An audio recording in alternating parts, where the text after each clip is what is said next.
Zadie Smith is good at voices.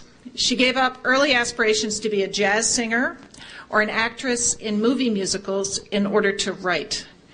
In White Teeth, published when she was 23 and just out of Cambridge, she gives voice to an intricate crowd of characters, Iqbals and Joneses, Mad Marys, and Mr. Toupees. Their raucous cacophony captured the ear and the rapt attention of the entire literary world. White Teeth won many prizes, including the Guardian First Book Prize, the Whitbread First Novel Award, and the Commonwealth Writers' Prize. But Zadie, with what I've come to see as characteristic and winning self-effacement, has called it the literary equivalent of a hyperactive, ginger-haired, tap-dancing 10-year-old. And when asked how she came to be a great novelist, she has explained, an English lit degree trains you to be a useless member of the modern world. And that's what I'm being in the only way I know how. The book's precocity and success brought her immediate and rather disconcerting fame. This experience with the public eye provided her with a germ of her second equally extraordinary novel, The Autograph Man, which might be read as an extended meditation on our often uneasy fascination with celebrity. Zadie has been a writer in residence at the Institute of Contemporary Arts in London, and since September, her acutely intelligent voice, her irony, her wit, and what I might call her reverent irreverence has been enriching our lives at Radcliffe, where she is this year a fellow. We've been very grateful to have her as a useless member of our world here at Harvard, and we look forward to hearing her extraordinary voice either in song or story this afternoon. Zadie.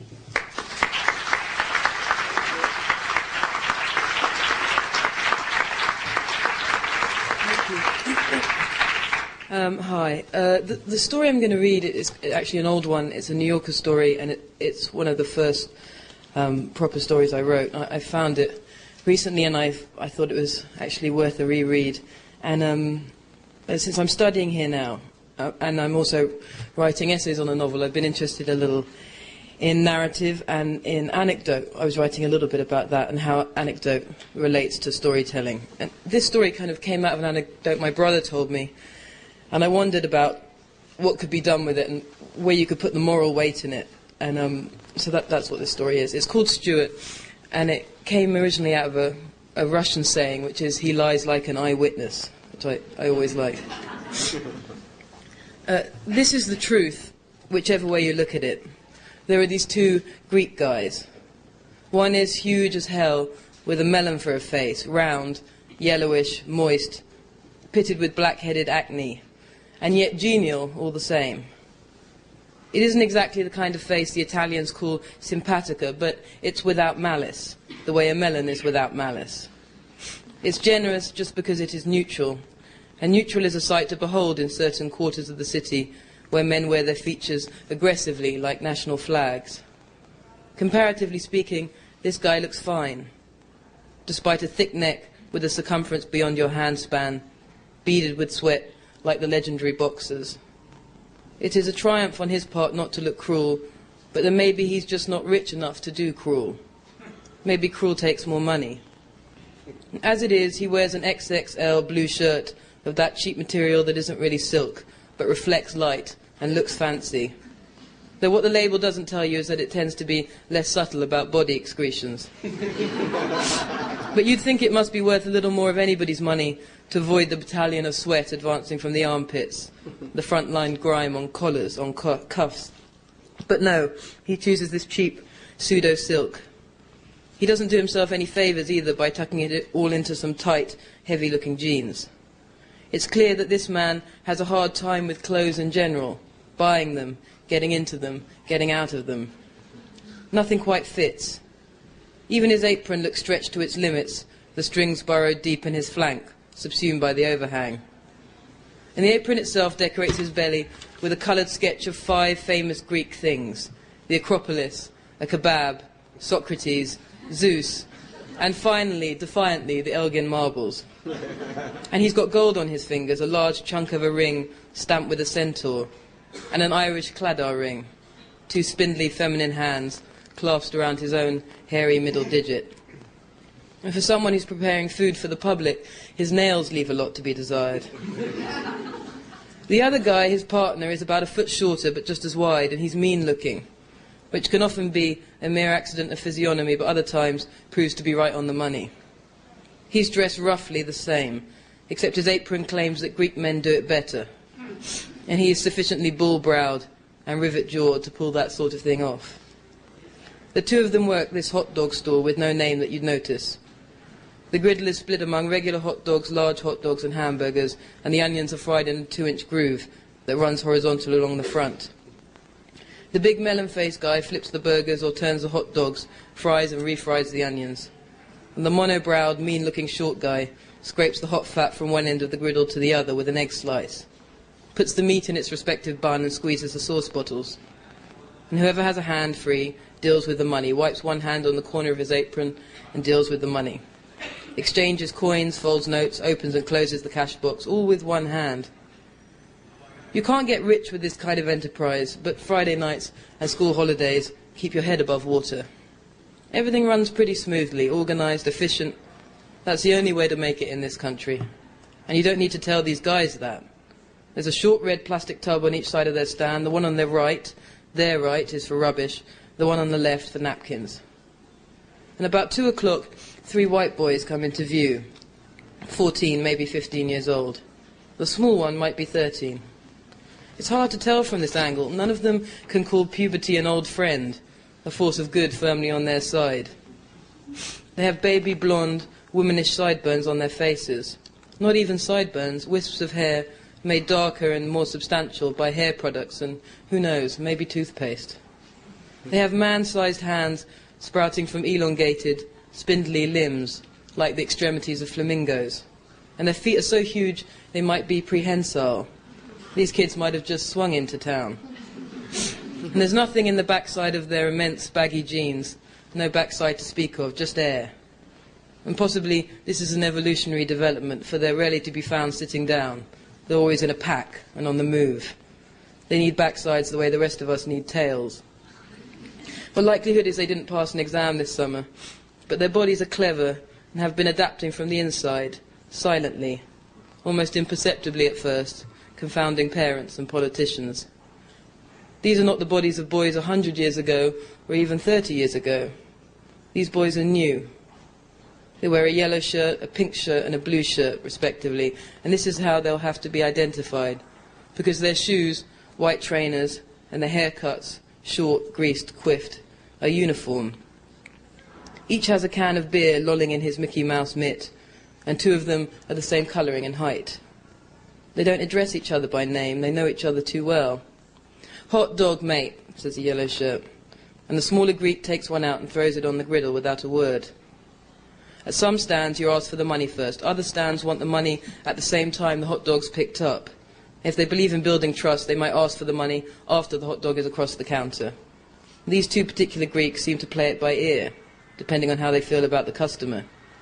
And there is good feeling for now. They don't mention money yet. The pink shirt says, "3 hot dogs, mate. 3, yeah? Quick as you can." He looks over his shoulder. "Before they fucking catch up with us, eh?" he says to his friends, laughing. They all laugh. "Nice day for it, isn't it?" says the yellow shirt, motioning to the sun, which is Mediterranean in September. The big Greek smiles and nods. "Indian summer," he replies. He tears open the plastic bag where the meat is kept, and 2 hot dogs sidle up to the first. Then a group of little girls, none older than 9, come round the corner, indeterminable in number because they move so quickly towards these older boys, pull at their legs, crowd round them, and begin twittering all at once. Most of them are black with long eyelashes and complicated hair. They all want hot dogs. They want the older boys to buy them hot dogs. "School holiday, eh?" says the bigger Greek, sympathizing. "You got to keep an eye on them?" The pink shirt, sorry, eyelids not under his control, drunk in the afternoon, nods in direction of a housing estate on the horizon. A long, wide tetrahedron that declines in stages, balcony under balcony, in a slope like a giant staircase. This is where they come from. Or rather, this is a shorthand for where they come from. "Mate, they just follow us," he says, grinning. "For fuck's sake, I told you, didn't I?" he says irritably to a small, White girl, a girl with similar watery green eyes, possibly his sister. Take this lot with you and go and find something to do. No, I'm not buying you nothing. Get out of it. But they won't go. And he gets into a debate with them, holding his head with one hand, his beer with the other. He's trying to explain. And meanwhile his friends look sheepish, swig from their cans and kick their feet against the curb. Bloody hell, mate, says the yellow shirt. I can't deal with this. We shouldn't have come for hot dogs. Should have gone straight to the fucking pub, innit? They can't follow us in there. I can't take this, man. I'm just gonna... All right? He gestures around the next corner away from the girls. Yeah? The pink shirt is down at the girls' level, though, crouching, not really listening. And then there is a street noise that swallows certain words, stealing away dialogue, filing it in between car exhaust and police sirens. So his friends slink off without him. Maybe for a smoke, maybe for more beer. They move into the city, merge with it casually the way young men can. There's no suggestion that they won't come back, or that they will, or how long they might be. And no one notices them leave until they're gone. The big melon-faced guy is scraping some onions up from the groove and turning the 3 hot dogs. And his partner, head down, splits open 3 rolls and now proceeds to brown them. The pink shirt is busy fashioning a compromise out of some bubblegum he finds in his pocket. He bribes the girls with a pack and watches them scoot off. And don't come back, he shouts after them, but with a smile in his voice. And the girls are so fast and loose-limbed, they hit their behinds with the soles of their own shoes. So it's only now that the pink shirt notices the absence of his friends as he straightens up, puts his tongue on the roof of his mouth, and extends his bottom lip, intending to form a name beginning with T. Tommy, Tony, Tim. He stops, sighs, says, "Fuck it," under his breath. The beer has made his eyes slower than his brain, and they play catch-up in their sockets as he moves his head first right and then left. He looks out helplessly now, down along toward the corner his friends might have turned. His jaw is slack. He repeats his request for hot dogs, speaking in the direction of no one and giving into a slur. Then his grip slips, and the beer can falls to the floor. "You pick that up, please." There is a voice speaking to him with slight aggression, and the boy brings his head round with some effort to attend to it. You pick it up, please." The kid doesn't want any trouble. He picks it up willingly, spilling a little, but making no complaint. "Sorry, mate," he says, getting a firmer hold on it. "There you go," he says, and launches the can toward the red tub on the right. The big Greek sighs in a deliberate way, fishing the beer can out of his tab of napkins, and the kid takes in a sharp breath, wondering if this is the end of the good feeling. Sorry. He can see that even the big Greek's casual grip bruises the can, giving it an adolescent overbite, stretching the lip over the rest of it. The big Greek looks at the kid as he does this. Then to make his point, he waits a beat and throws the can along the street, aiming for a mouthy black bin, an obedient bulldog called to heel next to a traffic light. "Napkins," he says, pointing to the napkins. "Bin," he says, pointing to the bin. But for some reason, best explained by aerodynamics, it doesn't work out like that. The can's busted lip hits the rim of the bin, and the can spins off, retraces its flight. 4 feet from the stall, it collides with a passerby, another young man, with a swaggering, wide-legged walk and a suit that he needs to make him better than this kid in the pink shirt. And the can weeps beer all over his trousers, soaking the right pocket. Immediately the big Greek tries to offer hot dogs. It's the only currency he has. He gestures desperately to the 3 shimmying in their skins, those earmarked for the pink shirt, the blue shirt, and the yellow shirt, while his partner approaches a young man, apologetic, carrying napkins, as eager to dab the man as the man is to avoid him. He keeps repeating 2 sentences. "It's these kids, they don't respect nothing. And have what you like, free, on us." While soaked and furious, the other guy is playing his own scratch record. "If my phone's fucked, someone's paying for it, and I don't want your fucking hot dogs." Until it emerges that his phone is fine. He stalks off with it, phoning his secretary saying, "Some cunt spilt beer all over my..." Turning the corner now, but still loud enough for the big Greek to hear how he's being described to someone he'll never meet. Maybe it's a woman, a white woman, and maybe she's beautiful with long blonde hair and teeth like in the adverts. The big Greek, he's not cruel. He's not cruel like some guys in the city, but somebody's to blame for this latest humiliation, small but painful. Some blonde woman he's never met will now never make love to him because he's just some cunt, selling hot dogs, spilling beer. She won't know that Greek men do it better. She won't discover the truth, that while her ancestors were swinging through the trees, his were writing great books and sculpting white bodies, bigger than men and smaller than the gods, halfway between here and heaven. The big Greek feels his face get hot. He feels sure he should have hurt that man for saying those things, but the opportunity has passed. In this city, you might miss your nemesis in a crowded shop in the morning and fight your friend in a park in the afternoon, never knowing your mistake. So he glares at the pink shirt, and the pink shirt prods his own chest either side of the sternum, and then lowers his arms, his hands cupped as if holding two sandbags, a human scale, a defeated crucifix, the universal gesture for me. Yes, you, what you think? I stand here all day for my health? Who's going to take these? Where are the other two? Why you order if you're not going to eat? You pay for 3. Yes, you pay for 3. The kid remonstrates. And now the small, mean-looking Greek steps into the arena. Yes, my friend, it's your problem. It's not our problem. Must be your problem. 4.50 now, please. And once again, the pink shirt reaches for a word, the same old word. It is strange that even as the bodies evolve, the language gets smaller and smaller. It's peculiar how few words you need to travel across town, get in a fight, ride the tube, buy a hot dog, fall in love. Here comes the same old word, slowly, head back, teeth firmly planted in bottom lip, all the facial muscles pulled tight, catapult face. But something has snapped in the big genial Greek. This is the last day he can be spoken to like that. This is the last minute he can be genial in this city. It's finally broken him. And from now on, when people ask him where he's from, he'll have to think for a moment. And soon the answer Greece will feel as strange in his mouth as chalk. From now on, he's from here, subject to all the daily cruelties of here. And he's got the pink shirt by the collar now, before the kid has even opened his mouth. Next thing anybody knows, the kid's been hit, badly, across the nose, and it's bleeding and bent like in the movies.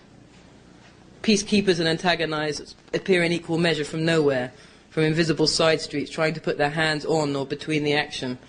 And the big Greek's partner says, Marios, enough now. Trying to halt the taking off of the apron, because evidently Marios takes off his apron only when something serious occurs in his life. It's a signal of his intention to become more serious still. Let the boy fight for himself, says Marios.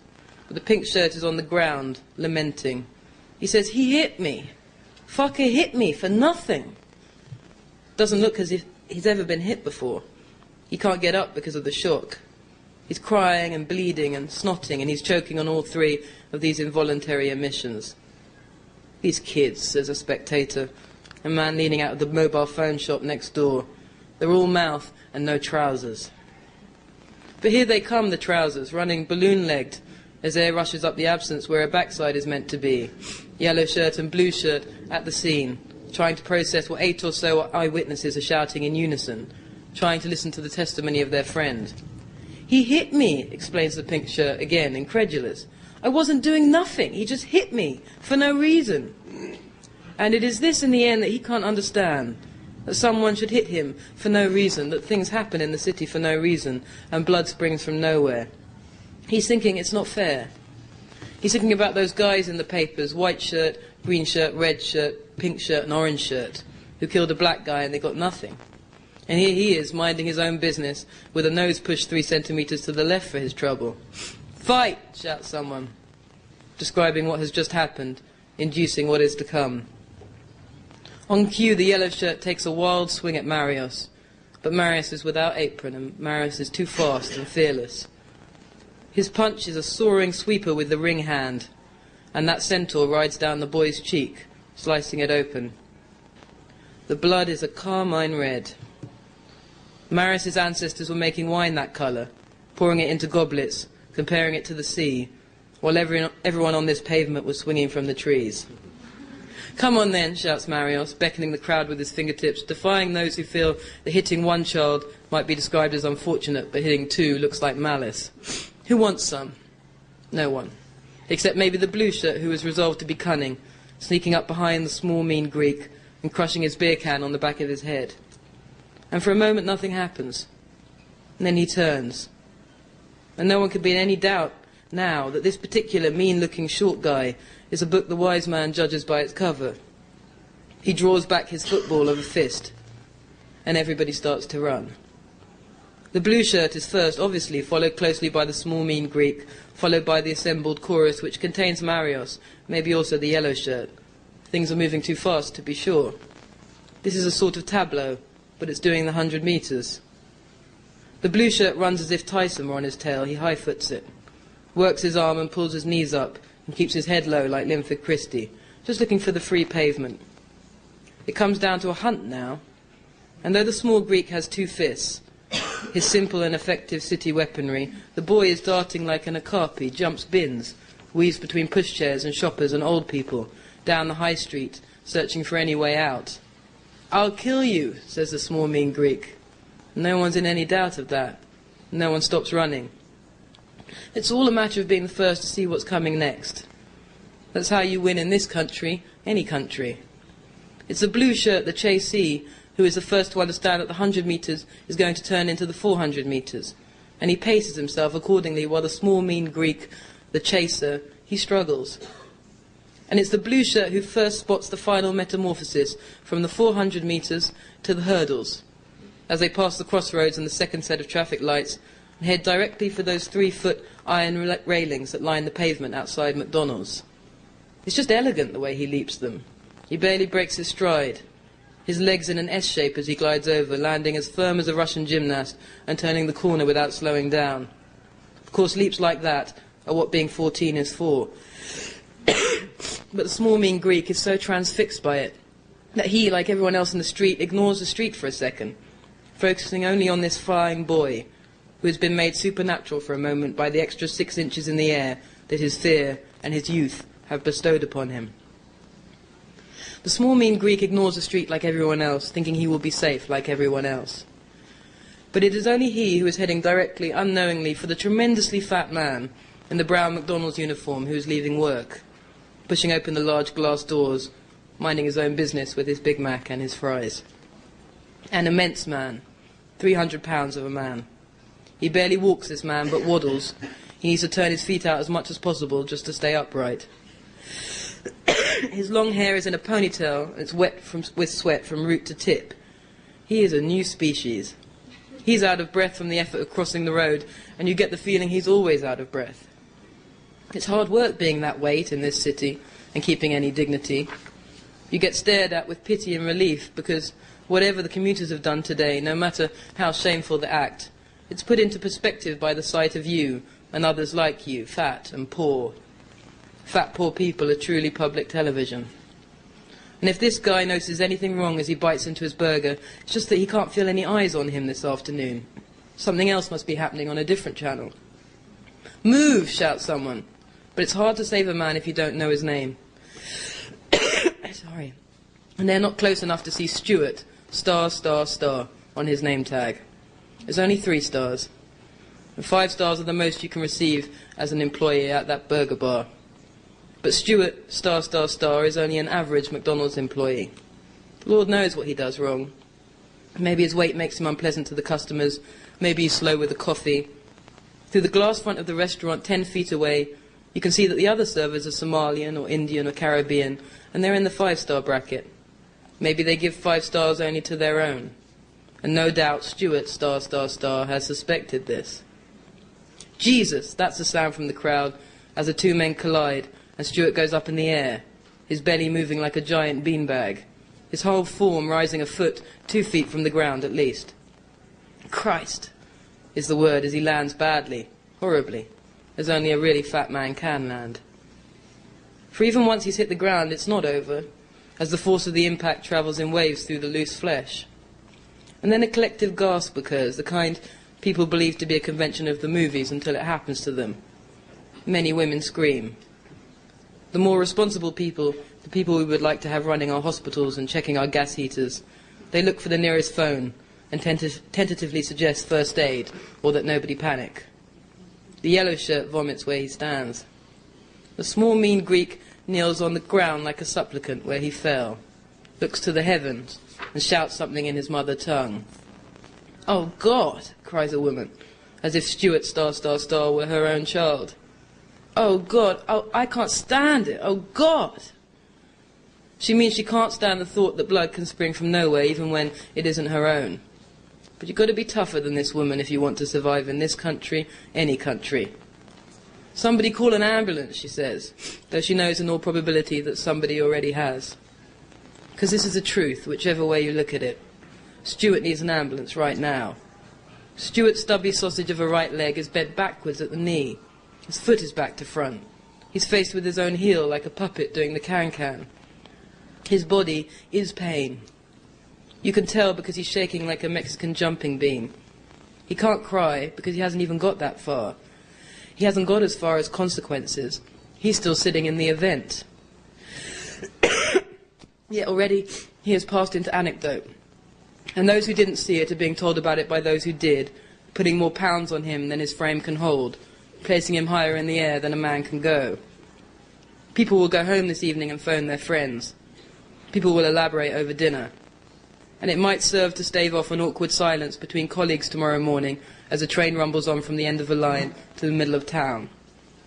For a brief time, sitting in the street stopping the traffic, Stuart becomes the centre of this multivarious city, the median coordinate, a dubious honour he never hoped for nor expected to receive. He's in enough pain for the entire city. Everybody watches him begin to hyperventilate and dig his fingers into his stomach, searching for where it hurts, for where the hurt begins. Someone should tell him he'll split his lip if he keeps biting down on it like that. But Stuart's eyes are closed. He will be the last person to see what's happened to him. Thank you.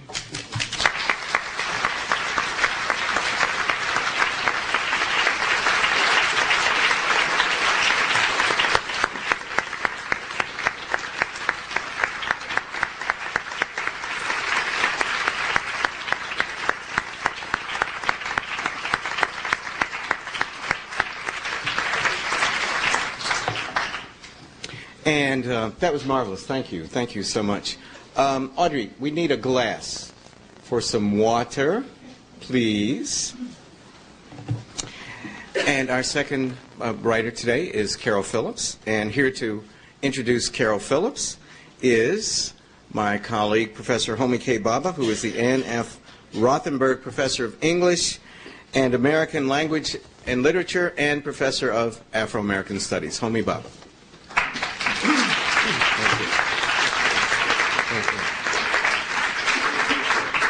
It's a great pleasure to welcome Caryl Phillips to the W.E.B. Du Bois Institute at Harvard this afternoon.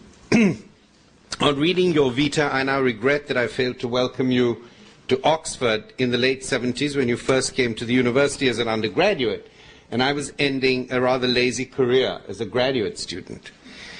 Such a meeting would have been entirely to my advantage. I was in the midst of a dissertation on V.S. Naipaul, paired with a tutor whose speciality was Tolstoy and Hardy, while the English faculty library was bereft of any substantial collection of the works of that brilliant circle of Caribbean writers that you write about, George Lamming, Sam Selvon, Wilson Harris, amongst others, who in the middle years of the last century largely lived and wrote in London and quite simply reinvented the global history of the novel in English. Writers helped you to connect the dots that litter a life, and I thank you for your work, which has helped me to join some of my blanks and dots. If I speak fancifully of this fantasy meeting in Oxford, I do so with a purpose, for it is the great gift of Caryl Phillips's work to join geographies, Africa, the US, England, India, South Africa, and link generations, Sam Selvon, Jean Rhys, V.S. Naipaul, Nadine Gordimer, and Zadie Smith.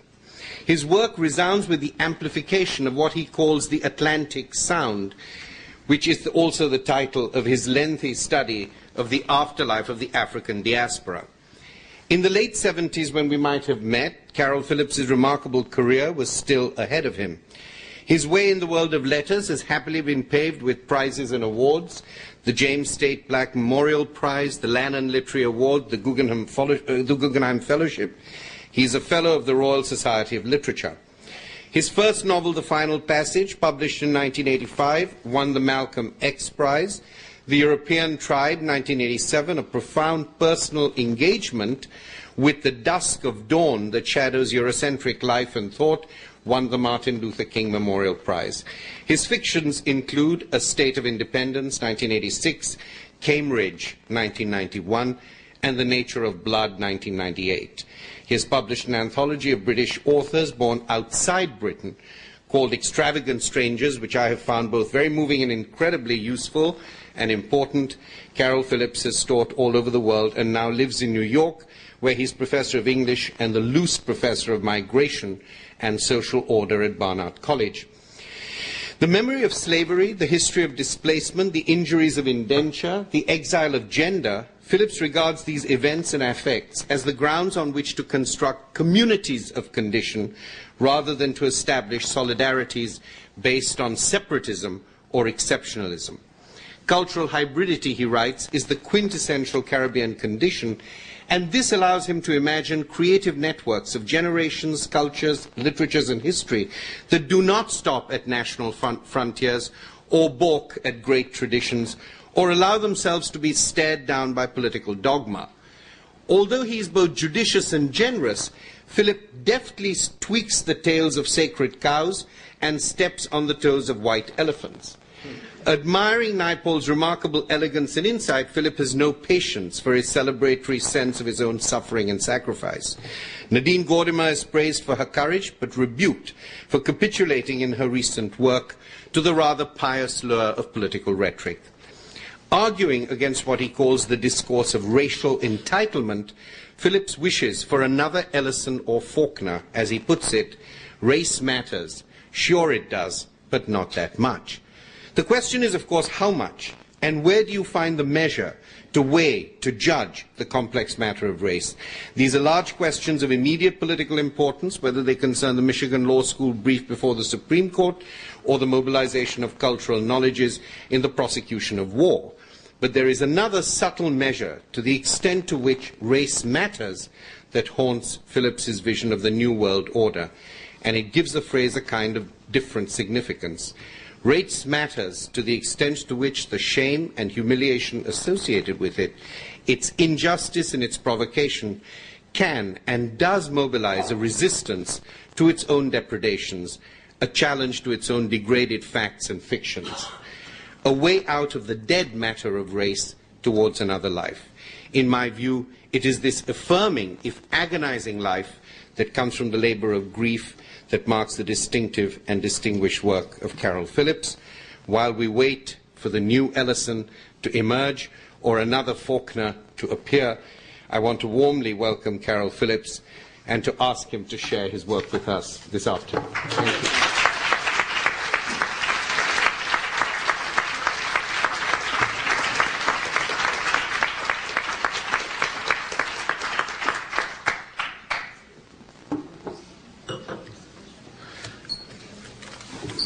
Thank you, Professor Barber. I wish I had have met you in Oxford for all sorts of reasons, including loneliness. Thank you, Professor Gates, and of course, my dear mate, Zadie. It was a pleasure to read with you. And thank you to all of you for coming out on what is a pretty Arctic day. I'm going to do something that I didn't think I was going to do, which is something which the writers, every writer has to face at some point, which is to read for the first time from a new book. I have a new novel been published in 3 weeks in England and in the fall in the United States. And a publisher sent me the first copy of it yesterday. And so, bear with me. The novel is called A Distant Shore, and the first sentence of the novel is, England has changed. And it has. And it's a novel, well, I won't say too much, but basically it's about an England that is assuredly post-colonial, but in my view, stubbornly pre-European. It's about an England which is lost in some senses. The woman who is narrating this particular section is in her mid-50s, and she's reflecting on the husband who's left her and thinking about the lover that she now has. For a woman of her age, she remains in pretty good shape. She was never a beauty, but in her day she was able to turn the odd head. A few men even whistled after her in the street. Not that they were really interested, but they noticed her. And then they stopped noticing her, and by the time she and Brian had entered their 30s, she was walking down the street to silence. Brian seldom walked anywhere, for he preferred to drive his company car to work, to the golf club, to his business dinners. Brian seldom bothered to put the car away in the garage. He justified his laziness by banging on about how dangerous the streets were these days, and how you only had to travel a mile or two in any direction to find yourself in the British equivalent of Beirut.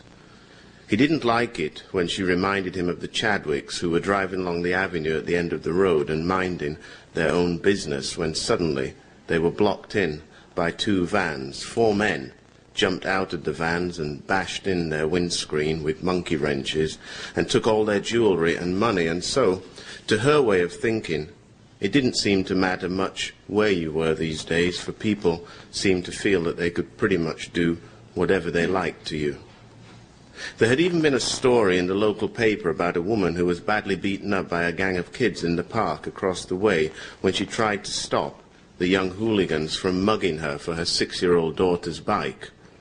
But because Brian never listened to her when she said that he ought to walk but just be vigilant, and because Brian used the preponderance of street crime to justify his laziness, he began to grow tubby. Their infrequent lovemaking became, for her, deeply connected with the problem of shifting one's weight. Brian hated her to mention his little pot belly, so she stayed quiet on this subject, which was generally how they passed through their 30s and their 40s with each other, by staying quiet. And then he left her, and the quietness intensified and threatened to overwhelm her until she noticed Mahmoud. All things considered, she planned her assault quite well. Nice perfume, translucent nail polish, grey hair unbunned, and the neckline just daring enough to suggest that what lay beneath the horizon might still be worth exploring. And much to her surprise, it worked. These days he arrives every Thursday evening at 7 p.m. precisely. Before he comes round, she lights a dozen scented candles and places a white china bowl of mixed nuts on the glass-topped coffee table. She once tried savouries, but he didn't take to them well. Another time, she tried music, but he listened for a while and then told her to turn it off. He didn't ask her to turn it off.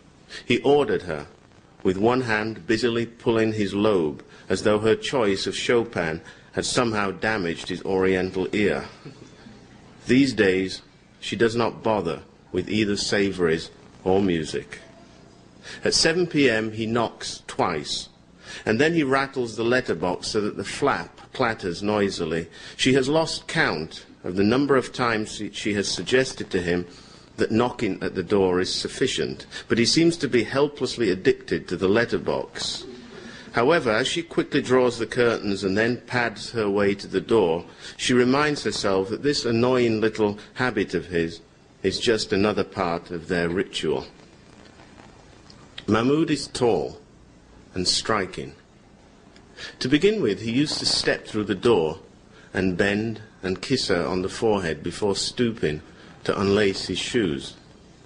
He would place them side by side, like soldiers, in the hallway, and then follow her into the candlelit living room. Back then, he was slightly apprehensive, and she liked the way his eyes darted nervously around the room without ever alighting on anything. She loved his smell, which was strangely sweet and cloying, but she knew that it did not mask anything unpleasant. Mahmoud was scrupulously clean, and she understood that whatever oils or lotions he rubbed into his skin were in all likelihood related to his culture, and she did not mind. In fact, Back then, she did not mind anything about him. Since Brian had left, she had only entertained one other man, a recently widowed partner of Brian's from the bank. However, this man had come to visit wearing a parka, some grubby slacks and trainers, not the suit and the tie and the smartly polished shoes that she had been expecting. It was a Sunday afternoon, but there was still no excuse for ill manners. He demanded a piece of lemon wedge with his tea, and he seemed disappointed that she was only able to offer milk and a tablespoon of honey that she managed to scrape from the bottom of an old jar. He then proceeded to praise his former wife's abilities at knitting tea cozies and bed socks, and he lectured her on the excessive calories in date and walnut cake. So she offered him a digestive biscuit instead, but he refused, and then when he went to leave, she was forced to momentarily endure the rough wood of his tongue in her mouth. It was after this visit that she planned her campaign with Mahmoud, who at least initially managed to exude both coyness and interest.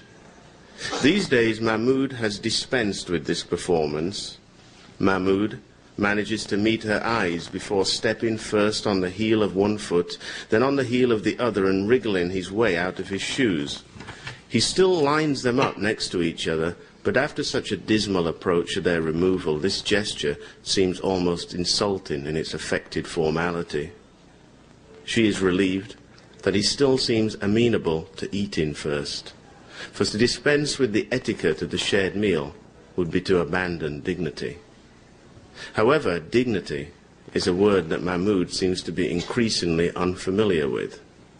These days he eats quickly, often with one hand, always his right hand, and he makes noises that alarm her. Today is no exception. Having finished, he stares at her as she clumsily moves a piece of chicken breast up and onto the back of her fork. He watches closely as she dips the fork into the rice and then dabs the whole construction in a shallow pool of curry sauce before levering it towards her mouth. It's painful, for she understands that Mahmoud is suppressing laughter. In bed, she knows that she satisfies. He always shudders, but he does so quickly now, and only once. These days their bodies separate with indifference, and Mahmoud is quick to give her his back. Sadly, her lover seems to have bolted down the short slope from attentive to perfunctory without any intervening stages of incremental boredom. One week he took the time to speak with her before, during, and most importantly, after their relations. The following week he was racing through the motions as though he was late for an appointment. Gone were the revealing half-sentences. They call us Asians, but that doesn't mean anything, does it? Or personal tidbits that she could take as signs of intimacy. When I see my reflection in a mirror, I know that I can never go back home. He used to listen to her when she explained what an electric blanket was, or when she told him what the difference was between a bishop and a priest.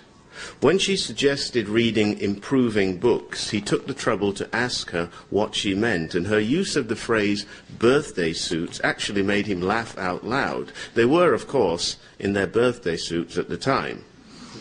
He kept laughing and repeating the phrase as though unable to comprehend the absurd precision of the imagery, and she laughed along with him. Today, she bore his weight and coquettishly wrapped one leg around him as though she wished to pull him deeper. But she did not. It was all show, a gesture to prevent her from feeling as though she was merely an object speared. She does not blame Mahmoud for her present degradation, for she understands the real culprit to be Brian. She silently endured too many years of his conversation in the form of monologues about the virtues of architecturally designed patios and breakfast bars and the superiority of South African whites over French Chardonnay, conversations in which her opinions were never sought. On other days, he would simply seize a seemingly random topic and start to complain. Did she realize that you used to be able to see a specific doctor, but now everywhere is a group practice and you never know who the hell you'll be getting? Was she aware of the fact that because of the bloody unions, his bank employees were now only allowed to interface with the public from behind anger-proof glass? She quickly learned that Brian had absolutely no interest in her opinions, but by not answering back, she allowed him to look through and beyond her, until he finally convinced himself that she did not exist. When Brian walked away, she too was convinced that he was walking away from nothing, and it hurt.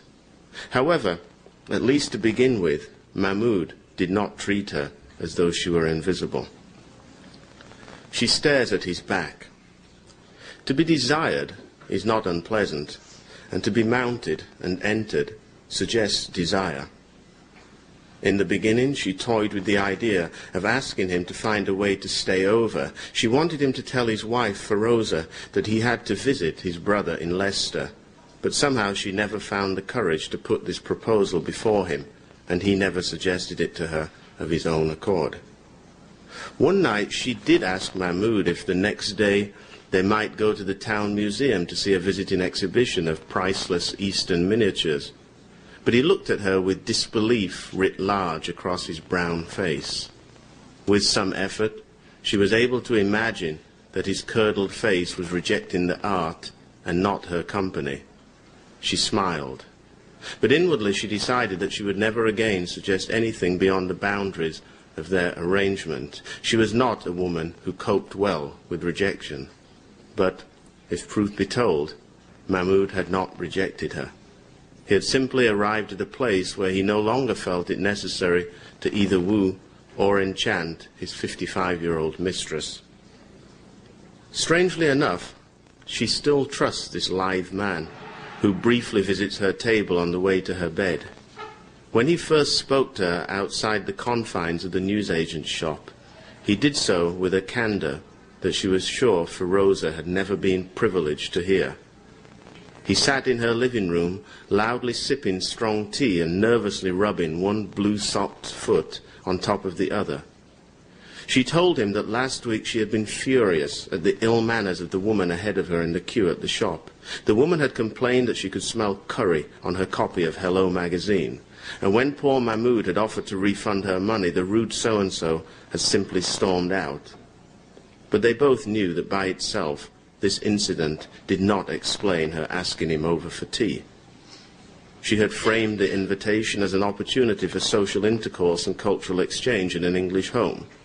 But as he continued to sip loudly at his tea, her conversation stumbled, and she heard herself comment that they had not had much weather of late. And then, of course, she fell silent and waited for him to talk, which in due course he seemed eager to do. He told her about his first marriage at the age of 12 in his Punjabi village, and how his family had arranged everything without any concern for his feelings. Mahmoud told her that he was traded as though he were a mule and used as the bargaining tool in a dispute between two families. He told her about his childish attempts at sex with a 14-year-old bride who quickly developed an appetite that a 12-year-old boy could not satisfy. He admitted that, in an attempt to master his woman, he beat her. And he recalled the many times she ran away and how her own father had once been forced to drag her back by her long black hair, screaming and kicking. The father slapped her face, and then suddenly remembering himself, he begged forgiveness from her husband, a 12-year-old boy, for this act of transgression. Mahmoud rose to his full height, and he thanked his father-in-law for returning his wife. But in his heart, Mahmoud felt no anger towards his father-in-law. He felt only embarrassment that his wife had humiliated him for all the village to see. She had made it plain that he could not control her, which, by extension, suggested that he could not control any woman. His fellow villagers not only sympathized with Mahmoud, they despised his wife for her refusal to play the part that had been assigned to her. Eventually, when he was 16, a delegation of men visited Mahmoud, and while they were careful to pay him all the respect that his position demanded, they suggested to him that unless he was prepared to beat his wife as though she were a carpet, he should return the woman and shame her. Despite the indignities that he had suffered, Mahmoud could not find it within himself to habitually beat to habitually raise his hand to his wife, and he knew it would be impossible to jettison this woman and keep his honor intact. Therefore, after the departure of the delegation, he made a decision. He had seen the many photographs that the men in England had sent back to the village, photographs in which they posed holding a radio or standing beside a television set, or sometimes just clutching a fistful of £5 notes. Mahmoud made up his mind that he would leave for England and join his older brother in Leicester, where he owned 3 restaurants. He imagined that there would be no problem finding a well-paid job of some description in Mrs. Thatcher's country, and after he had saved some money, his ambition was to go to university, hopefully to study law or medicine. Mahmoud dreamed of one day returning to his village in triumph as the most important man in the region, and he intended to spit in the face of the woman who had publicly humiliated him. But she knows that Mahmoud runs a modest newsagent's in a small town in the north of England that boasts neither a cathedral nor a university. Mahmoud lives in a place where if, on a Saturday afternoon, one happens to turn on the television set as the football results are being read out, towns of unquestionable insignificance will be freely mentioned, but Mahmoud's small English town will simply not exist. After 10 years working in the kitchens of all 3 of his brother's restaurants, and rising to a position where he ultimately had sole charge of the Khyber Pass, Mahmoud had managed to save enough money so that he could consider starting up a business of his own with his new wife, Feroza. However, Feroza was aware that her husband could no longer stomach the disrespectful confusion of running a restaurant. The sight of fat-bellied Englishmen and their slatterns rolling into the Khyber Pass after the pubs had closed, calling him Ranjit or Babu or Swamp Boy, and using poppadoms as frisbees and demanding lager and vomiting in his sinks and threatening him with his own knives and their beery breath and bellowing for minicabs and food that they were too drunk to see had already arrived on the table in front of them was causing Mahmoud to turn prematurely grey. Feroza persuaded Mahmoud that the newsagent's business would be better for them both, and having been born and brought up in Leicester, Feroza knew all the intricacies of how to sell the day's news to the English in either tabloid or broadsheet form. She persuaded her husband that they should leave the Midlands and raise their family in a small English town with decent schools and among people who still had some manners. And so Mahmoud had fled Leicester, thus incurring his brother's wrath, and only a year ago he had arrived with chubby Feroza to be greeted by the hospitable gloating of those who lived in this town. Dorothy says very little about her own life, being concerned to make sure that the dominant narrative is male. After all, his story involves passion, betrayal, migration, sacrifice, and ultimately triumph. Mahmoud is a success. Her story contains the single word, abandonment. Curiously enough, she realizes that both stories seem unconcerned with the word love, but she keeps this thought to herself. And then one evening, during the 2nd month of their understanding, Mahmoud asked her about her life, and specifically about her husband. She blushed, which, given the fact that she was lying in bed with Mahmoud at the time, suggested that she still carried within her the painful residue of a relationship whose memory she had been trying to shed for the past 5 years. He left me, and he ran off with a younger woman. She paused. And then I left Birmingham and I came back to live here. She slowly inclined her head away from him and wondered if a trip to the bathroom or excusing herself to go and make a cup of tea might be considered impolite. Mahmoud said nothing. She imagined Brian parking his car in a succession of country lay-bys and spending the late afternoons wondering just what on earth had happened to his life. And why not, for she was probably at their home with a glass of sherry asking herself exactly the same question. Her teaching career no longer interested her, and although she still derived pleasure from music, it no longer gave her joy. Joy was an emotion which soared on wings, which suggested transcendence. But her life with Brian was firmly anchored. No joy. And then there were Brian's women who, like Brian, she imagined to be overweight. She smirked at the thought of the dreadful collisions that she presumed must pass for sex, with portly Brian no doubt casting himself as a star performer. But it was pathetic, really, for she could always tell when he was at it because he stopped wearing a vest. Mahmoud said nothing about Brian having run off with a younger woman. She turned to face him and pulled herself up and onto one elbow. Are you really interested in my life? I mean, there's not much to it, you know. Mahmoud continued to stare at her with his dark eyes. Thank you.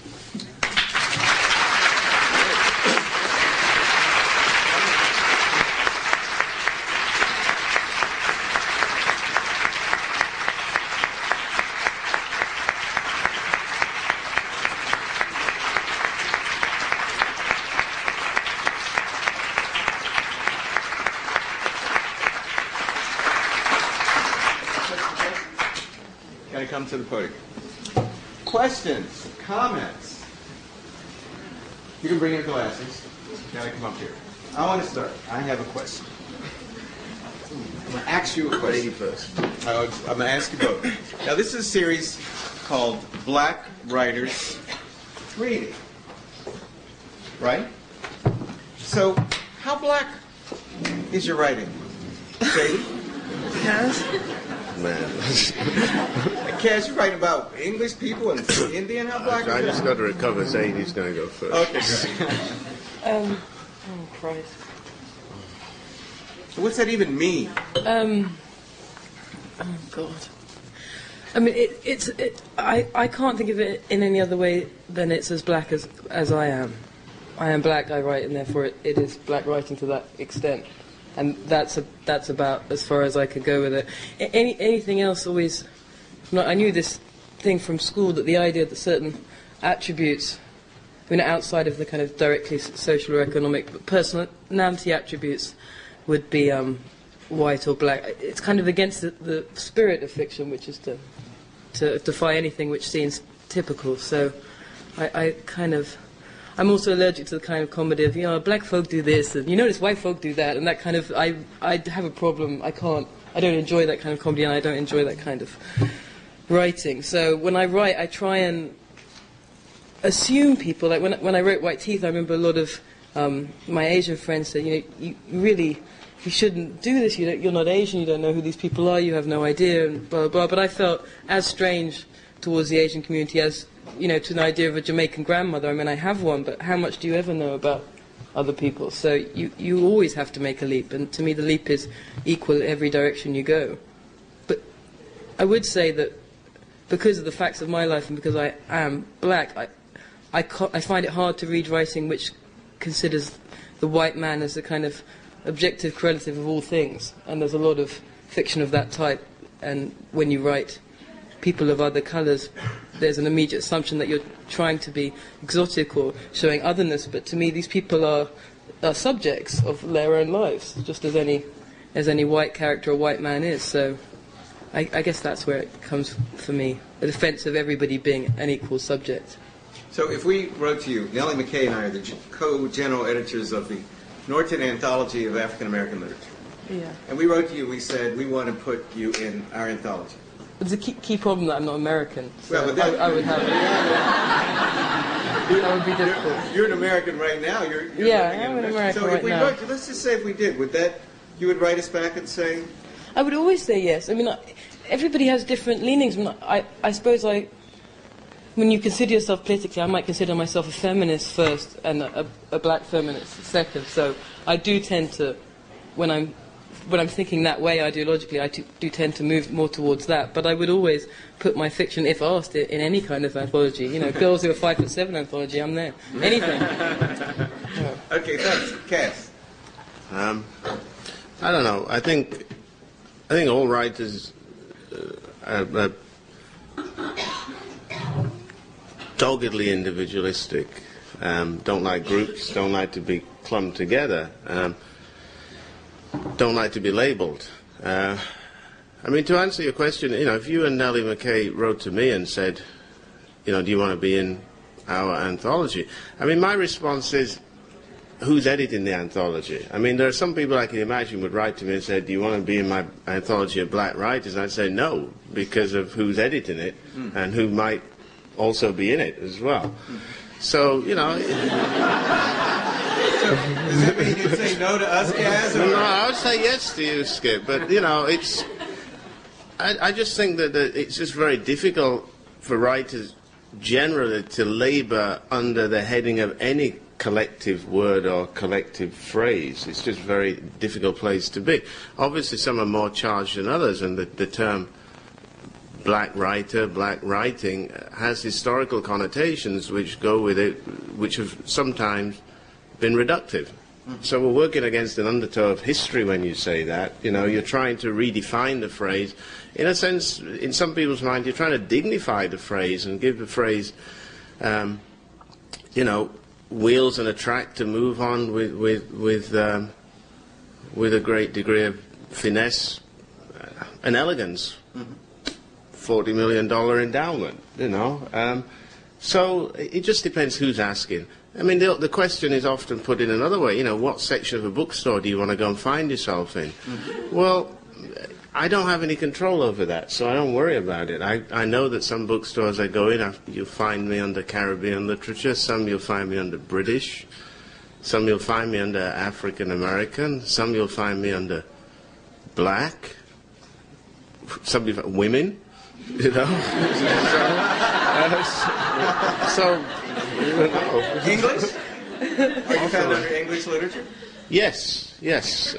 But again, unless you have some control over it, it's hard enough to write without expending too much energy about trying to control how you're perceived. You give that up at a certain point when you move from being the writer to the author. A writer writes, but an author is a person with a published book, and that person has no control over the consumption or the critical feedback. But as Homie quoted, I mean, you seem very comfortable with the, what we call the Anglo-African tradition. These texts seem to be at hand. You write about them. You're aware of the tradition in which, say, a scholar like Homi Bhabha might place you. Does that bother you? I mean, did you learn how to write by rewriting these guys? Wilson Harris. I learned how to write like every writer by reading assiduously, by being a geek. That's how you learn how to write, because you've got to read a hell of a lot, because, it's like saying to a carpenter, build a table. Unless you've seen a lot of tables, you're going to build a pretty crappy table, so...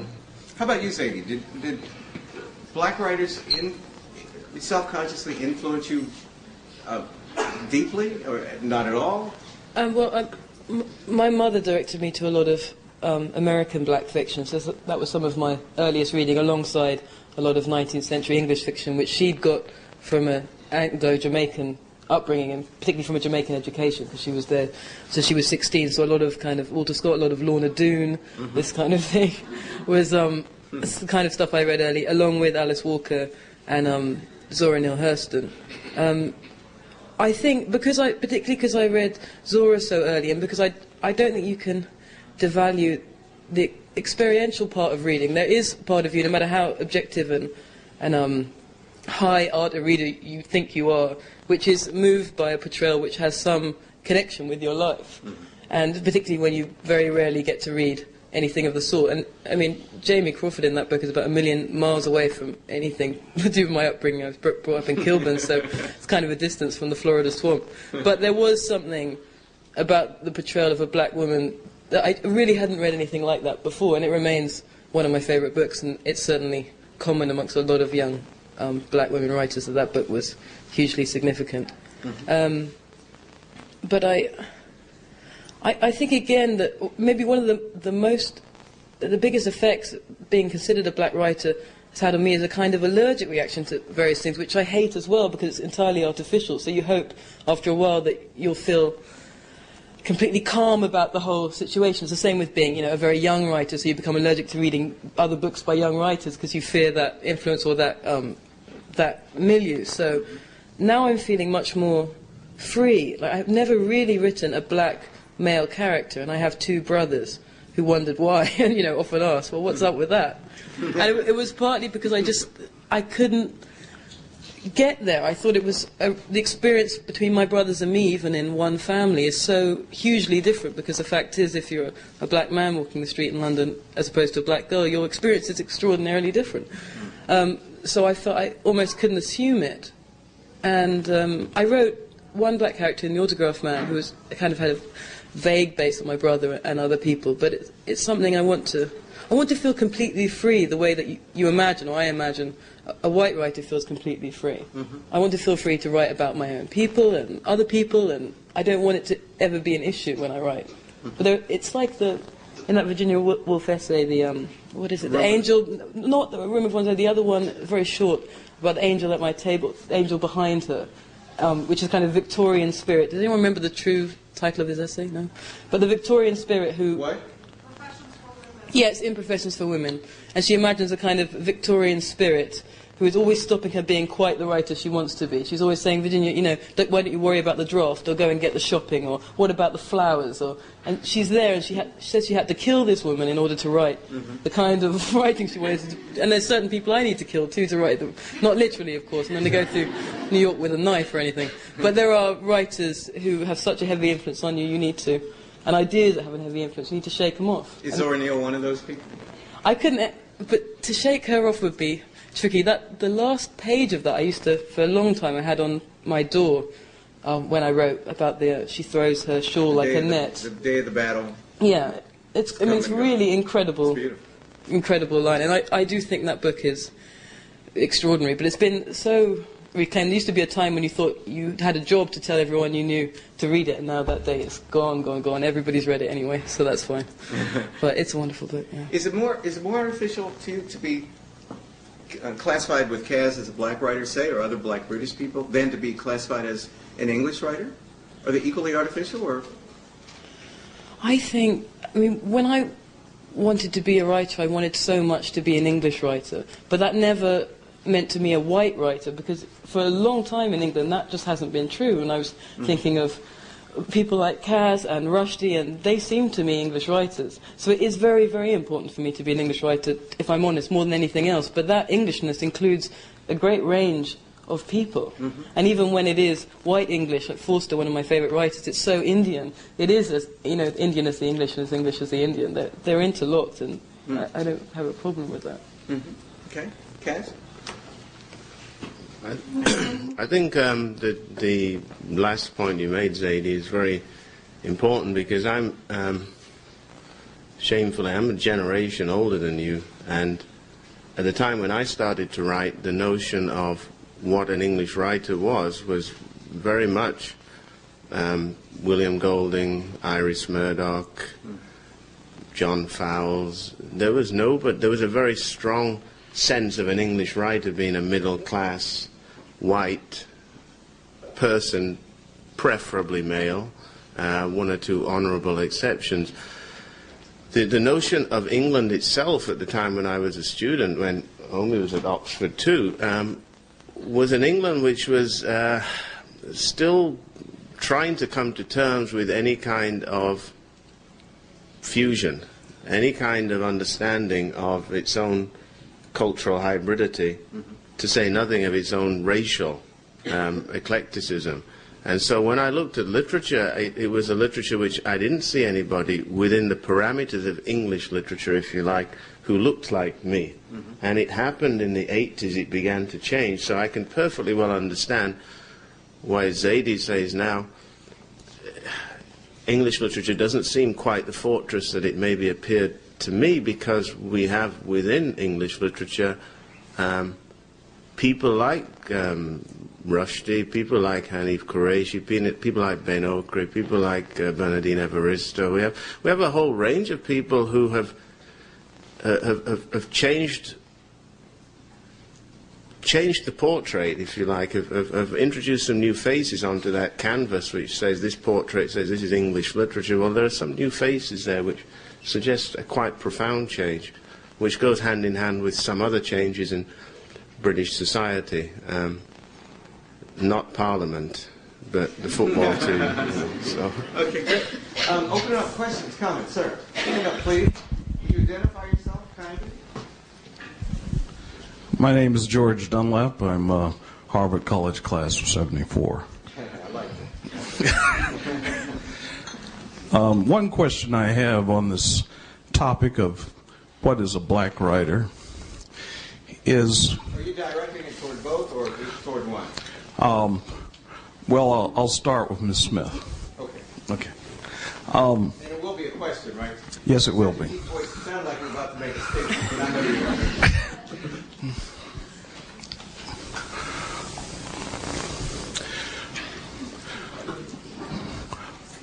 won't. Would you define... I was going to say, just put a Okay. question mark at the end of the statement. That's the question. Okay. To what extent would you define a black writer as a black person with a human voice and a human viewpoint? Okay. Well, that's interesting. It's going to get complicated, isn't it, with people like Richard Powers has just written a book. I haven't read it. I understand where the cast is almost entirely black. I've written books where the cast is entirely Asian. I'm sure an Asian person is going to write a book where the cast is entirely God knows what. But when you get that, when the content is different from the racial sign of the writer, then we're all going to have an interesting time in our various departments and universities, and it's going to get interesting, but it was always going to get like that. So I don't know. I don't know if I married a white man, if my child is white, is that black writing? If the consciousness is black, if the child becomes a writer, where does it begin and end? I really... You're in the land of the one-drop rules. Yeah, yeah, of course. This is America. It's slightly different. There's kind of blood significance there. I don't know. I feel... When I was writing White Teeth, my youngest brother was going through... He's the same as me, Anglo-Jamaican, and he was becoming a Muslim. And not only becoming a Muslim, but becoming an Indonesian Muslim, which is... I don't know if that makes any sense to you, but his best friend was Indonesian and a Muslim, and he had become part of this culture. So he was as Indonesian as anybody amongst his friends. And so he suddenly had an Indonesian Muslim kid in the house of, Jamaican English kids. And when he's a rapper and he writes, and so when he's writing from a different consciousness than the family he grew up in. So I don't know where I would put the limit. I don't know. In the same way that a woman who writes a consciousness entirely through a man, I don't know if this is men's fiction or women's fiction, or I would feel uncomfortable putting any limit that way. But the key thing that Kaz said is when you're writing, you just can't think about it. Any thought of that kind, to do with the other end, the reception of the novel, be it publication or politics or ideology of any kind, is just death to every word you write. So you have to keep yourself blank at that point. Thank you, Kaz. You want to take a crack? Yeah, briefly. Just maybe it's, I don't know, I find this debate, with all due respect to your question, I find this debate kind of, it's passé, I mean, I don't see the point.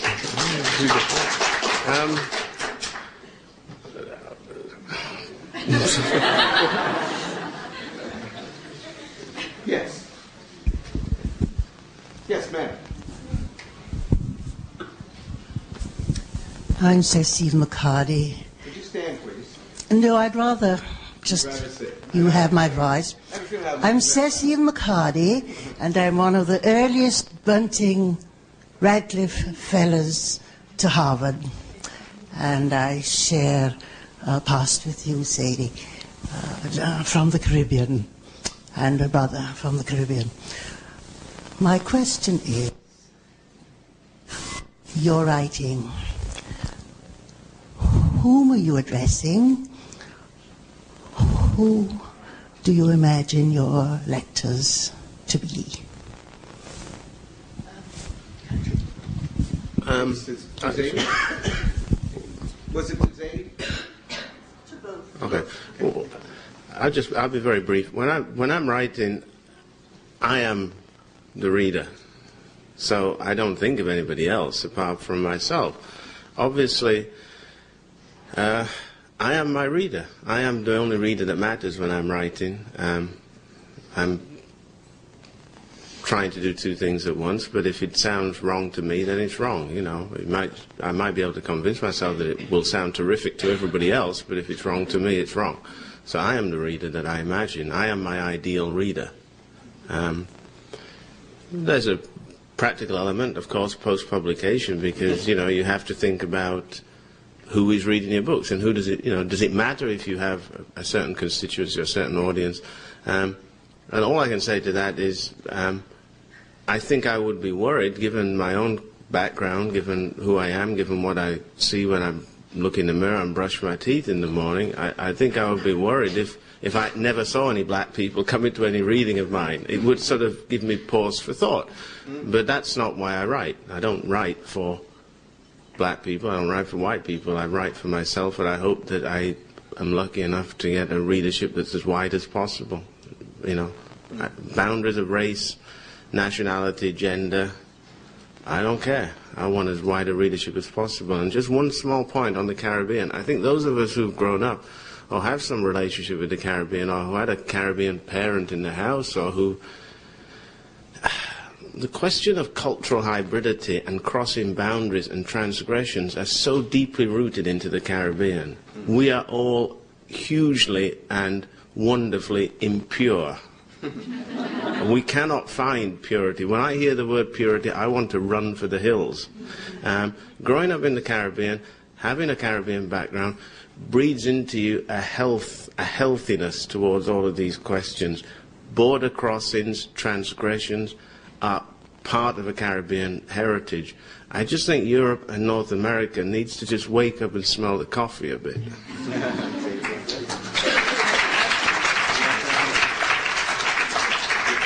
Sadie says she doesn't want to follow that. I can't after that. Okay, questions, comments? Yes. Would you stand up, please? I'm not sure I can. Yeah, someone will help me. It's only fair, and it's an act of generosity. Thank you. It's good for my legs. My name is Jane Shulgrim, and I'm a visitor here from SUNY Stony Brook this semester. I guess this is a question for Zadie, because I know White Teeth actually finished that novel the night of September 10th, 2001. So I was thinking a lot about the Kevin organization in the succeeding weeks. And I bring that up just as one example. Another would be these wonderful Greek hot dog makers. Yeah. When you start to write about characters who are quite different from your family experience, I'm just interested in the process, because your works come across as almost ethnographic.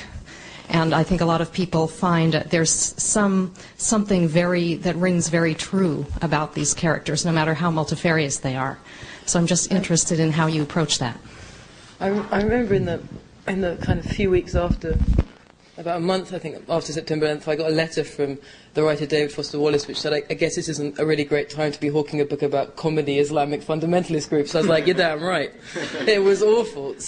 And it was very, very weird, because certainly something of that order was happening in my area, in little pockets all over England, and I was trying to show that, I mean, the boys who are in White Teeth, what was so fascinating about it is that my publishers were very worried that people, would get a very insulted reaction from political Muslim groups, but everybody who read it would, and I'd have people come up to me and say, oh, that's those other guys you're talking about, right? Everybody thought it was somebody else.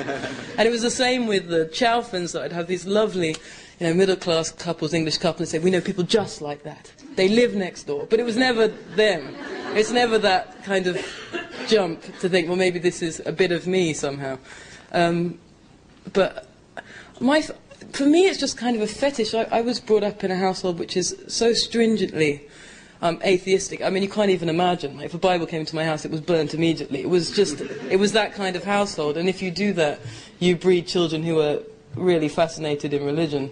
And that's what happened. We all became crazy about God one way or another. So that's been interesting. And so really the book for me was, I wanted to know about Islam, and I had a really amazing 2 years reading translations of the Quran and all this, doing a lot of research, and it was wonderful. And then I did The Autographed Man, which was a kind of fascination with Judaism. And I had a kind of vague Catholic novel in my head once, but I think I got to stop now from the religious comedy. But the thing which is so amazing about religion, particularly very, very stringent religions, and I do have witnesses in my family, but they're some way off, and I don't really know them. But it's how do the effort to try and think yourself into somebody else is what fiction is about anyway. But to think yourself into a mindset which, for instance, I heard of a cousin of mine who wasn't taken to hospital even though she was incredibly ill because they felt it was against the witness faith. And to think yourself into that is really amazing, because these people, nobody walks around thinking of themselves as the bad guy. And this, for me, is the root of everything I write about. So what is it like to be the man who's murdered 3 people and you're on death row, but you still can't truly consider yourself the evil man? You think, there was this mistake and this happened to me and my father did this. And there are always these contingencies, and we all have them. And that's why I try and throw my net as wide as possible. What it would be like to be this person and to defend the idea of being this person, as we all have our little personal defences, usually for not such large crimes, though. Great. Thank you. Question? Yes, sir. A little louder, please. Shall I work the microphone? Yeah, it's kind of.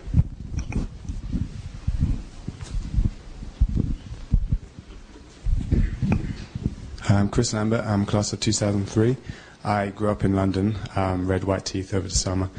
My mother's Jamaican, my father's English, white English. I just wondered, to the excuse me, Mr. Phillips, this is going to you only on the basis of what you've read today. But to what extent is both of you, your work, is it a lamentation on the cultural hybridity or the lack thereof in London? Is it to illustrate? Is it to teach? What do you see it as in your personal opinion? How do you see it in reference to the actual situation there now? I think Kaz should take it, because I agree completely when you said earlier that the mixing has been done, but now it's something else has happened. We've all become little Englanders, even the Asians and the Jamaicans and the Chinese. We've got this very terrible attitude, so that you should go for it. No, you because I see decline everywhere. Yes, so do I. That's why I want you to go. Why don't you start, Zadie, and Kaz will jump on. Where's our Londoner gone? Did he disappear? He asked and ran. Where are you from? Whereabouts? From Peckham. Del Boy country. But I've got a small group of English friends here, and there's a lot of lamenting going on. I just find the cultures. I thought it was such a noble thing when I grew up, English culture, and I've just seen it. It's just trashy. We're so trashy, and I can't understand how it got so bad so quickly. Tony Blair. Yeah, Tony helped, definitely. He put what his. do you mean by trashy? It's just a kind of, it's a huge television culture like we've never had before. It was 4 channels, and, we survived perfectly well for a long time on that. Now there's 5 and a never ending, there's more and more coming daily. Is due to the Americans? No, but we're leading. Have you seen the programs are coming this way now? We're making the programs, Millionaire, and they're coming here. We're exporting. It's changed. The weakest link? Yeah, all of that. That's us. Everything.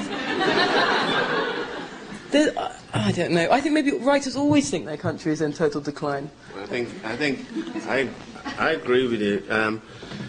I think Britain is in a situation of a huge identity crisis, which I kind of alluded to when I was before my reading, when I said that Britain is decidedly post-colonial, but it still is very stubbornly pre-European. There's a strange identity crisis. There's a lack of any understanding in Britain for culture and the arts. That might sound a strange thing to be saying, because I know I keep reading articles in the papers in this country about the renaissance of X, Y, and Z in England, but no, there's a very... It's trash. It's rubbish. But it really is a very peculiar and strange and disturbing period. Perhaps the clue is on Question Time 2 weeks ago. Last week, they had an audit. Paxman had an audit, which is the kind of... With Tony Blair? Yeah. Did you see I heard that? about it. No, I didn't see it. But I think the biggest indicator was when the guy with a complete deadpan face stood up and said, I'd like to, addressing Tony Blair, said, I'd like to ask the Right Honourable Member for Texas North what he thinks of... And then you realise that, Britain has lost its way, in a very profound way. And it's what is galling, and what is particularly... galling is the people who are trying to change a society or influence a society which by necessity, are writers, suddenly feel as if, I certainly feel as if you're sailing against a very strong current which is coming in the other direction. I think there was a kind of culture war, and it was made cartoonish, like the stuff when John Major was Prime Minister about his England is, you know, warm beer and cricket in the afternoon, and we need to be a new, modern, multi-England with money, and we just gave up what was, I mean, Major was no great, you know, cultural revolutionary, but the two positions were just made so ridiculous that it was either this old England, which we just have to forget, or this new England where, you know, it's how famous you are, the big brother thing, you know, who's biggest, who's richest, and it's a choice between a royal family and Beckham and Posh as the royal family. What kind of choice is that? What about the no royal family option? What happened to that? It's kind of tragic, but anyway, we're here now, so it's fine. Question, Homie K. I just wanted to ask you a question about actually writing. When you're writing, are there moments when you think, I have to say this, I have to get this in, either for intelligibility or whatever, but this is a bit of the boring, this is a bit slow, but I have to do it to get somewhere else. Do you ever encounter anything you do when you're doing it as a kind of a necessary boredom? I ask you why, because, well, I feel quite bored when I write, you know. I want to get there, but I've got to do this, and this is so boring to explain this till I get there. But I also ask you to taking two things. I mean, both listening to your very different kinds of readings. You know, with Zadie it goes zim, zum, zum, zum, zum, zum, you know, really, really fast, and with you, there's a kind of in the piece you read here, a setting of the scene, the development of the relationship, a very different kinds of narrative. So I wanted to talk about boredom and different narrative stuff. The reason why this question comes to mind is I think Naipaul's Enigma of Arrival is a very, very brilliant and wonderful book. The first 100 pages is the same walk described around Stonehenge, described every day. I found it boring and utterly captivating, you know. And many of the critics just said, this is so, I think even someone said, you know, this is so boring. And I'm just interested in boredom as a mode of writing. Kaz, would you like to respond?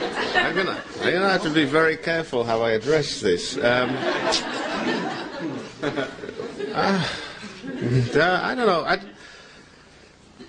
Let's begin with the style thing. I mean, there's the energy and the kinetics and the verbal brilliance of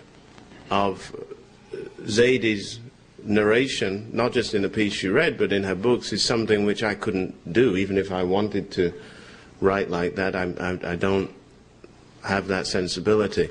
In that sense, I would, despite my own reservations about a lot of Mr. Naipaul's work, I do share with you an admiration for what we might term his meandering style, his polished periods and his nuanced sentences which often skirt around the issue without being pyrotechnical in any way, and I do find more empathy with that type of style, which to some people may obviously be boring. I suspect my own admiration for Faulkner would place me squarely in the camp of those who like boring writers, but I like, for the same reasons, similar reasons, there's a rhythm to what Faulkner does with his rather more tortured sentences and rather more painful phrasing, which I admire. You know, do I find myself getting bored when I'm writing? No, not. But I understand what you're saying, that there's just a different pace and a different tone, and I admire writers like Zadie who write with a zest, and writers like Salman as well who have, you know, very visible narrators. You know, I'm quite the opposite. I don't want anybody to know who the hell wrote this book, what I look like, who I am. I tried to get my publishers not to put my picture on the book anymore because I don't want to be visible. I want to hide behind the arras, and I want the author not to be part of the narration in any self-conscious way. Dave? I was just thinking when Kaz was talking that all writers always want to be somebody else. Like whenever you see Rushdie's quote on the back of the book, it's usually on the back of Carver, or if you see Pynchon, it's on the back of Magnus Mills. Writers who write picaresque writing desperately wish they wrote like Raymond Carver. I wish it every single day, but it's not going to happen. So you have to play to your strengths. But there's certainly, when I wrote White Teeth, I thought there can be phrasing which is too felicitous, phrasing which is too, and there's no depth to it. You're just doing this. And with White Teeth, there's an English tradition there, which is I've got to push this on and on and on, because if I stop for a second, you'll realise it doesn't make any sense. And that is a very, it's from Tristram Shandy, and it runs all the way through the tradition. And there's a whole other tradition, which coming from Austen, which is about I have such confidence here, I will sit on this page in this tiny little work of ivory or whatever. Somebody slagged her off for that. Making a little work of ivory, a 2-inch section, and you will have faith in everything I do because it is truthful. There is honesty here. So I kind of, after I wrote White Teeth, I really wanted to strip myself down completely, and I can't. When I did The Autograph Man, that's what I tried to do, and it was unsuccessful because it's still writing metaphorically, and you have to understand the writing that you do. So, but as for the boredom, I just completely opposite of Kaz. I find it so boring to write. Just the work, the daily thing of just sitting. The boredom is out of control. I'm so bored, it's beyond belief. And then on the actual style things, the odd thing if you're going to write about people that the wider West considers ethnic or unusual or exotic, that you have to add explanation to things which would never occur in conversation and in situations, and particularly in the Jewish book, The Autograph Man, I had to make things plain. I don't think I would have had to for an American audience so much, because there's so much more Jewish culture here and it's so much more widely understood. But I had to make things plain, which, like discussions of Shabbat, and things which really shouldn't have to be said by people to each other. Otherwise, I was told, this won't make any sense, and they weren't. And what you get from that is something which smells of a lie, because it is a lie, because people don't proceed in that way. So I found that quite boring, filling in the blanks having to. Zadie spoke of truth and honesty. In the writing of these two marvelous people, there's not only truth and honesty, but there is so much beauty as well. And as Kaz said, and as it's quoted in his introduction, does race matter? And if it does, perhaps other things matter more. Well, certainly one thing that matters more is craft. And these, ladies and gentlemen, are two of the world's finest craftspersons at work today. Let's thank our guests.